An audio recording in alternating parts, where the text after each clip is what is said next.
이번에는 1980년대 극장계를 오싹하게 만들었던 공포 영화죠. 폴터가이스트에 얽힌 비하인드 스토리 저주를 파헤쳐 보도록 하겠습니다. 폴터가이스트 하면은 유명한 영화인데 근데 여기에 우리가 모르는 저주가 있다고요? 아 이거 무슨 얘기예요 이거?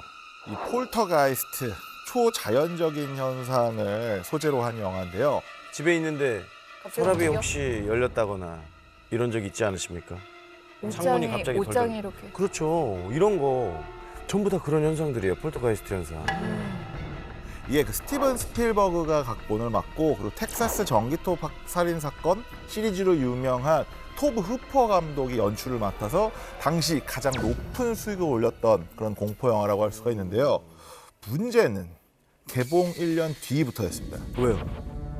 영화에 출연했던 배우들이 연이어 사망한 겁니다. 네? 출연한 배우들이 전부 다 사망한 거예요? 첫 번째 타자는요. 폴터가이스트 1편에서 큰딸 역할을 맡았던 배우 도미니크 던인데요. 남자친구와 싸우다가 목이 졸려 살해됩니다. 살해된 거네. 네. 살해.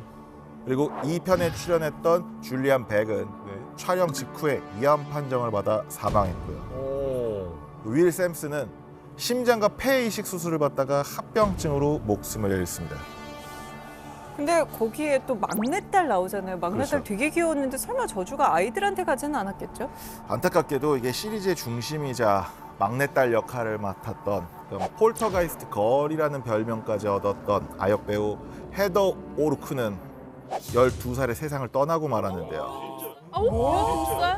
그렇게 아기 때? 안타까워. 이게 우연의 일치인지 폴터가이스트 3편 촬영을 마친 직후에 갑작스럽게 크론병에 의한 급성 장폐색과 폐혈증이 그 원인이었다고 합니다. 아니 뭔 일이야 이게? 아니 대체 뭐 때문에 배우들이 이렇게 줄줄이 목숨을 잃었을까요? 많은 분들이 그 영화를 보신 분들이라면은 그 클라이막스에 나왔던 해골을 기억을 하시는 분들이 있을 거예요. 네. 근데 이게 모형이 아니라 실제 인간 해골을 썼다고 합니다. 왜? 사람 머리예요? 그래서 실제 해골을 썼다는 이유 때문에 이 영화가 저주를 받은 게 아니냐 이런 추측들이 나오고 있는 거죠. 아니 보통 이런 거 소품으로 쓰는데 왜 진짜 사람뼈를? 왜 그런 거야? 이건 보통 소품 모형을 많이 쓰잖아요. 네. 근데 실제 해골을 사용한 이유가 플라스틱 가짜 해골을 만들어서 사용하는 것보다 실제 해골을 이용하는 게 비용 측면에서 네? 아, 더 저렴하니까. 진짜. 아 이게 저비용 고효율 이거를 노리다가 저주를 끌어온 거네요. 그러면. 그러네. 이게 더 놀라운 게요. 그러니까 배우들이 촬영하는 동안 이 해골이 실제 해골이었다는 걸 몰랐다고 합니다. 그래 알았으면 반대했을 거야. 애들은 또 얼마나 무서웠을 거야. 그러면. 당연하죠. 녹아 맞아요. 만들면 난리 나지. 수간네. 또 충격적인 게 있는 게 인형이 그 배우 올리버 로빈스를 이렇게 공격하는 장면이 있었거든요. 근데 이게 기계로 제작이 됐는데 오작동이 갑자기 벌어졌는지 이게 갑자기 목을 너무 심하게 졸라서 저 배우가 얼굴색이 변하고 죽기 일보 직전까지 갔다고 해요. 그러니까 기계로 작동을 했는데 그리고 1편의 촬영지였던 집은요 지진으로 무너지기까지 했다고 합니다. 아니 근데 우연이라고 말하기엔 이건 약간 좀 그쵸? 약간 좀 오싹하고 좀 기분이 안 좋은데? 네, 이 한 심령 연구가가 이런 말을 했다고 합니다. 한 번 일어난다면 사고지만 연속해서 일어난다면 저주다. 그러니까 이 심령 연구가도 모든 이런 문제들이 영화 폴터가이스트의 저주가 분명하다라고 확신을 했는데 그러니까 이 모든 게 이게 저비용 고효율, 그러니까 어떤 돈만을 줬는 이 헐리우드 영화의 행태가 저주로 나타난 게 아니냐라는 주장을 펼치기도 했다고 합니다. 자 이쯤에서 혹시 우리 식구들 중에서도 여러분들 주변에서 일어났던 약간 좀 막 믿기 힘들었던 이야기들, 뭐 이런 거 겪으신 분 있을까요? 들었다거나. 좀 신기하고 좀 믿을 수 없는 일이었지만 지호랑 우리 아들이랑 인형을 되게 좋아해요. 인형 좀 약간 섬뜩한데. 좀 무섭죠. 뭐 네, 척키, 뭐 애나벨 같은 거. 에나벨부터. 근데 한번 그 리조트 지하에 그 인형 뽑기 하러 갔어요. 근데 너무 깜깜하고 사람 한 명도 없었어요. 저랑 지호만 갔는데 밤에 가면 진짜 좀 무섭게 생겼어요. 그렇죠. 사람 손이 나왔나? 1,000원 하면 한 번 할 수 있는 거예요. 네. 근데 그 소리도 되게 으쓱으쓱 이렇게 좀 옛날 된 건데 딱 그 인형 딱 그 구멍에 눌러는 순간에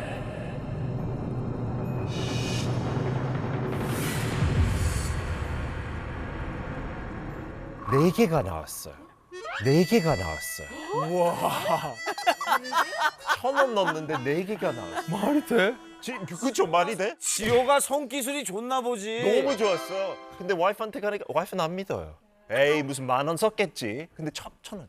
아, 영국 사람들은 얼마나 심심해서 이런 얘기까지 지어내는 거야? 아니, 지어낸 거 아니야? 아니, 피터 지금 뭐 하는 거예요? 이 스토리는 진심이에요. 지금 진심. 뭐 하는 거냐고. 아니, 진심. 제 아는 친구 한 명 그 집에서 무슨 영화 보고 있는데 그때 비디오 시절이었어요. 네. 그 비디오 보다가 갑자기 막 찌지직 이렇게 잘 안 나올 때 있잖아요.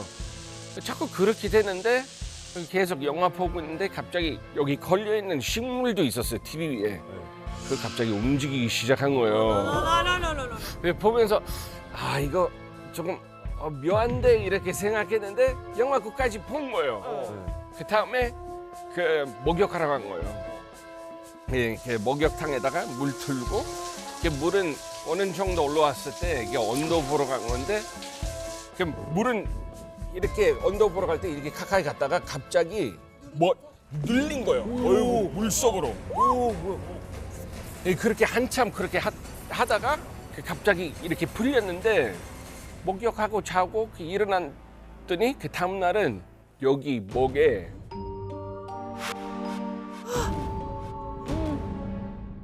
멍들었어요.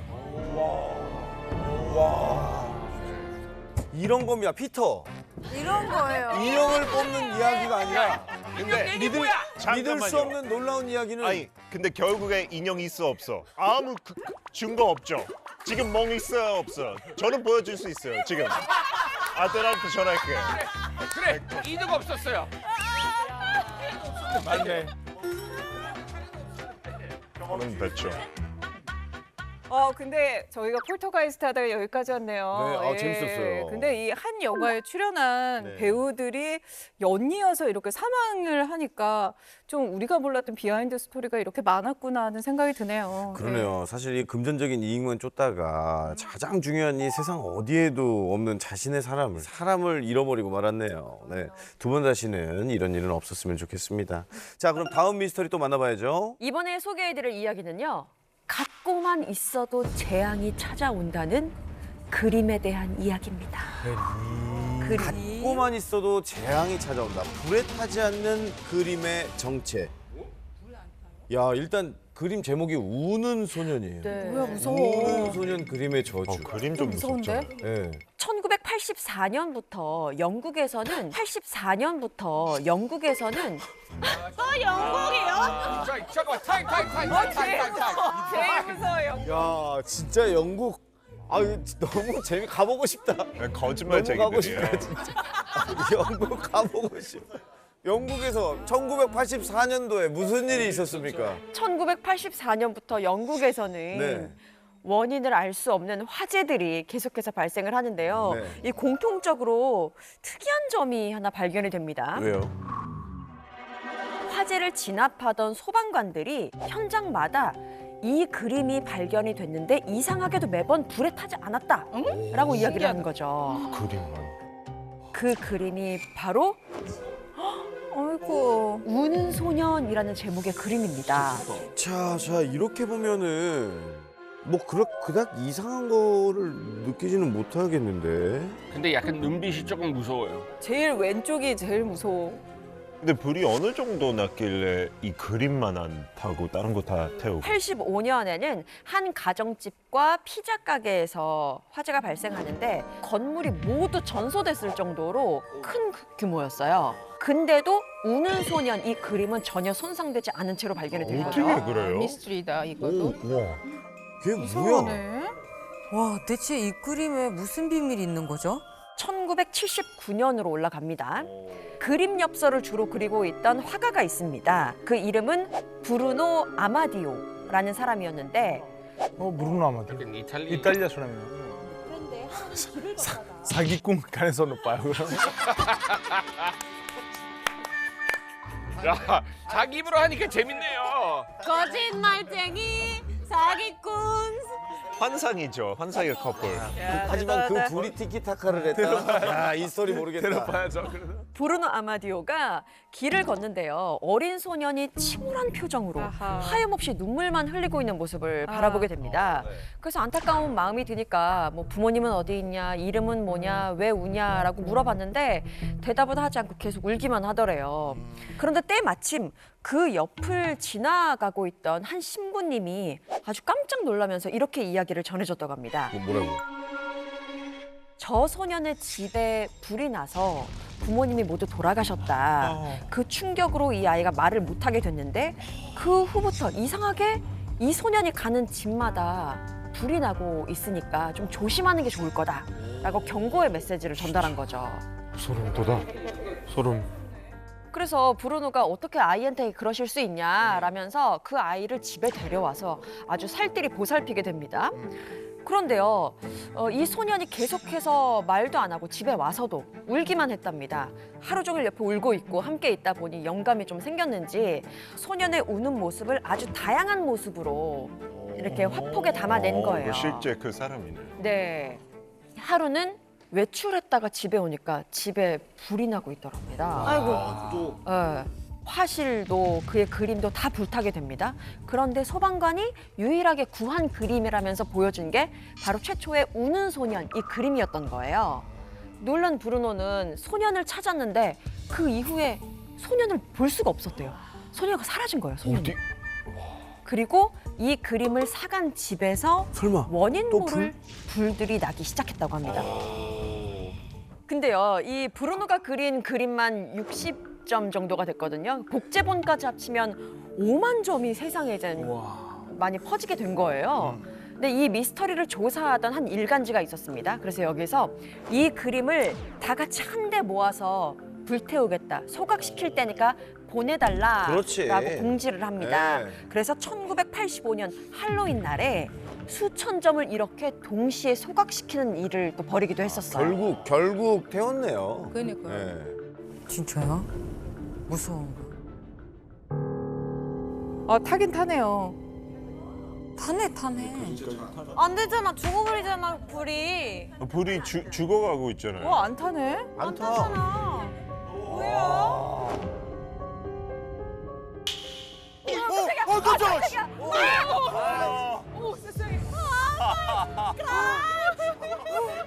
오, 심장 여기까지 내려갔다 올라왔어. 와, 나 소름 돋았어. 그럼 지금은 괜찮은 거예요? 지금도 근데 수집가들에 의해서 또 은밀하게 거래가 되고 있다. 근데 저는 또 걱정되는 게 아이가 그래도 어찌됐든 중간에 사라졌다고 그랬잖아요. 이게 어디로 갔는지 제대로 살아있는지 그게 또 궁금하네요. 그리고 79년도면 그렇게 오래된 게 아니거든요. 그러니까요.